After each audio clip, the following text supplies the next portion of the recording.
Yes, today I want to talk about a very important topic, which is talking about HIV and AIDS. So, the acronyms HIV stands for Human Immunodeficiency Virus, while the acronyms AIDS stands for Acquired Immunodeficiency Syndrome. Now, when one acquires or is infected with HIV virus, mostly the virus which lives in the blood affects or attacks the T cells. The T cells are a group of white blood cells that are responsible in fighting against germs or bacteria. So normally what happens is that when a virus enters the bloodstream, it goes straight to fight with the soldiers of the body, which are the white blood cells, called the T cells. So if the T cells, the number of T cells reduces, that means this is what we call the low count, or you have the CD4 count, CD4 count, or low CD4 count. That's what we call low CD4 count, because the number of blood cells or the T cells that are supposed to fight the bacteria has been reduced. So the reduction in the number of the T cells by the attacks from the HIV virus is what brings about the CD4 count. Now, if the CD4 count becomes low, what happens is that the body can no longer fight against germs or bacteria, or rebel against the bacteria or certain diseases. Hence, its weaknesses allows for a pool of diseases that comes in form of AIDS. So AIDS, I can define it as a pool of different types of diseases. And that is the reason why many people suffering from HIV and AIDS normally have different types of diseases, because the T cells that are supposed to repel these diseases are no longer working. They have already been weakened, or they are dead, they are killed. So as a result, you find that somebody has a cough, somebody has diarrhea, somebody has a rash, somebody has a sore, somebody has different types of diseases, malaria and fever, different types of diseases that attacks a human being having HIV virus. So now question can be, what are some of the ways, or some of the ways in which HIV and AIDS is able to be transmitted from one person to another? One of the ways is having unprotected sex. Having unprotected sexual intercourse is one of the causes, because during the sexual intercourse there is a rhythmical contraction, a wave motion that is facilitated by the doers, the people who are involved in sexual intercourse. So there is a wave motion that is produced. During that time, there can be a friction, of which some of the delicate organs such as the vagina and also the penis can be tampered with or injured. As a result, there can be blood that is going to come out of the body, and once this blood comes out, then if it mixes, if it is transfused between the two people, then expect if this person is infected, then the virus goes into this other person. So that is one of them. Then there's also blood transfusion, though I feel like blood transfusion in this case, maybe these days, it's not maybe common, because of the technology and also the value that science has brought to different hospitals, because they are able to screen the blood before it is given to another person. That is one thing that we should know. Then the other one is mother-to-child transmission, where somebody is breastfeeding, because in the breast there is a virus there, maybe due to some external friction and other things. This child can also be given the virus. So these are some of the ways that the major ways HIV virus can be transmitted from one person to another.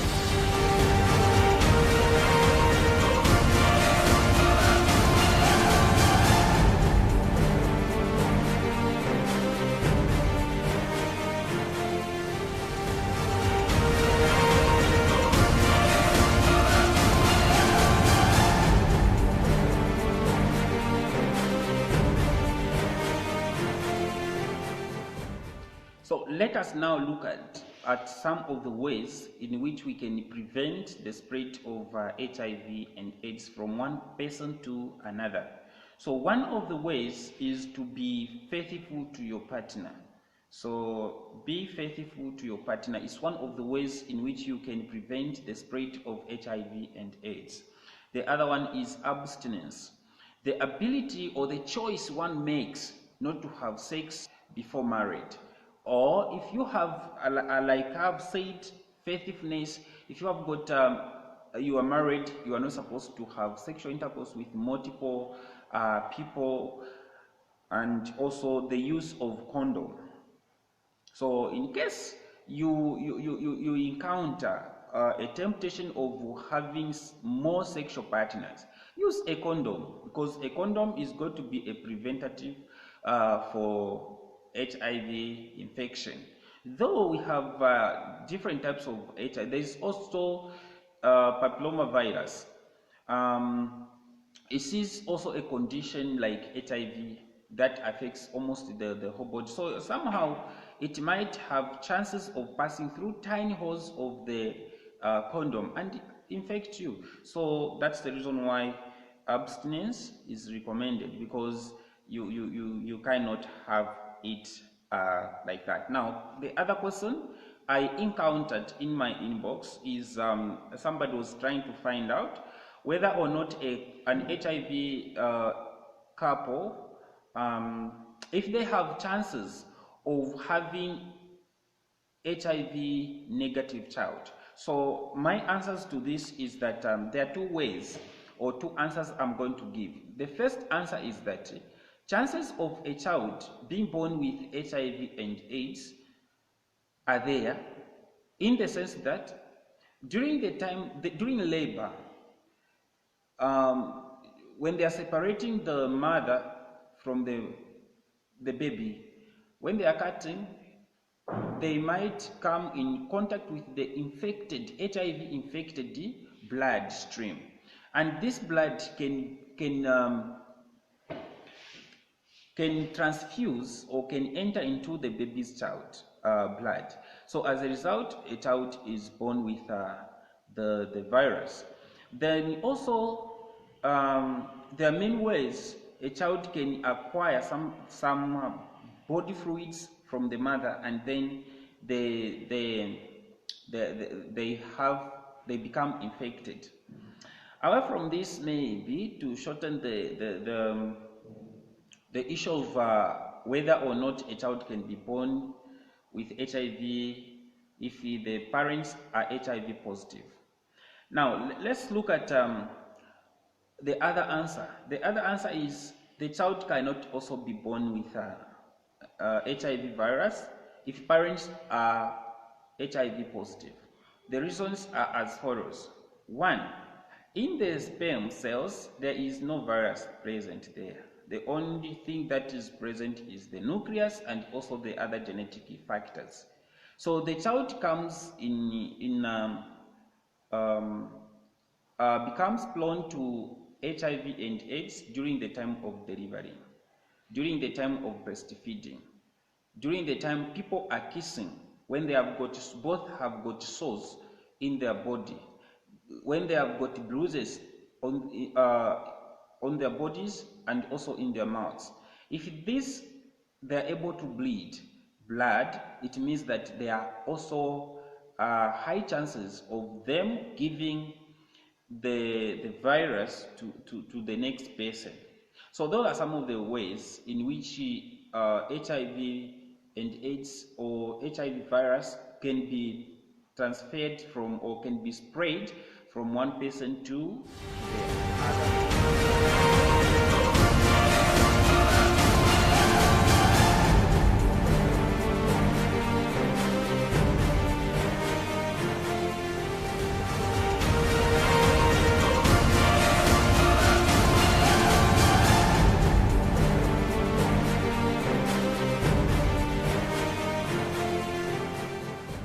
Answer certain questions like this one, which says,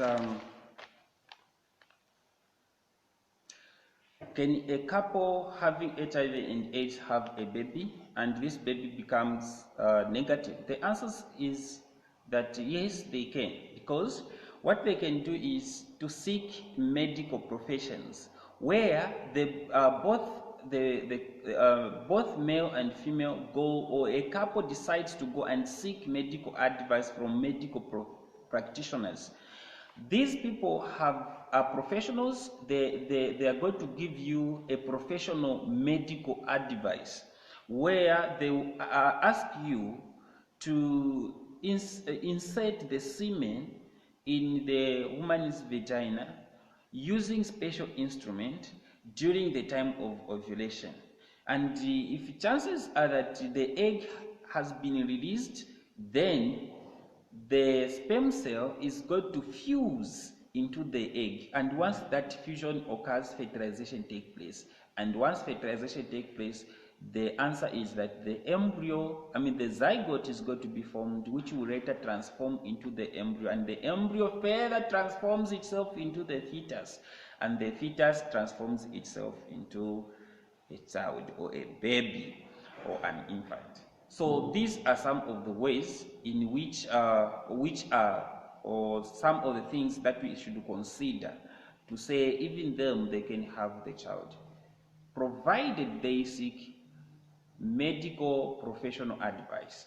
So if you have got, if both of you are HIV positive, that's an advice, and you want to have a baby or a child in your house, what you need to do is straight from now, after listening to this video or whatever I'm saying in this video, make sure you go and see the medical practitioner so that they can give you a medical professional advice on how you can have a child, and then you will have a child at some point in your house without problems.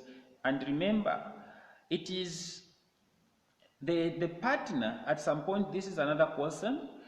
Somebody was also asking a question like, how possible is it that two people, one person can be infected with HIV and the other one is not infected with HIV? What really happens? And they both have unprotected sex, but this one doesn't have HIV in his or her blood. One thing that you should do is as follows. If you know you have HIV, you are HIV positive, please seek medical professional advice so that they can tell you ways and methods that you can use to protect your partner who is negative. One of which is that the one who is already positive should be taking the ART, antiretroviral therapy, or drugs. These, they will help you to boost your your CD4 count. So the T cells are going to be multiplied, and when they multiply, they'll be able to fight the bacteria and the viruses or the germs that comes to attack your body.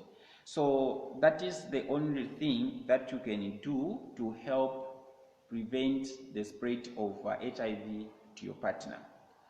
Remember that you can also do something by making sure that if you do not know your status, I'm encouraging you to go for visit and have your blood tested for HIV virus so that your brain can be cleared, and you should also be faithful. If you are not married, abstain. As simple as that, as the Bible says so. So that is, these are some of the things that I thought I should share with you people out of love, and also make sure that you have the informed decision. I know we are few months away from World AIDS Day, which falls on December 1st December, and we need to talk about these things so that we will come 1st December with good morals. And also, being seasons of or festival seasons, we need also to start preparing for our minds whether or not to indulge ourselves in those things. Then the other thing that I thought of us or me engaging you people there is because I've observed that mainly we are talking about COVID-19. We have now stopped talking about these other infectious diseases or other diseases that that are wild, dangerous, killing diseases such as malaria and other things. So I thought I begin with HIV and AIDS, and later on, of course, I'll talk more about HIV and AIDS in another episode. Otherwise, thank you very much, and if you have not yet liked my Facebook page, like it right now, share the video to your friends.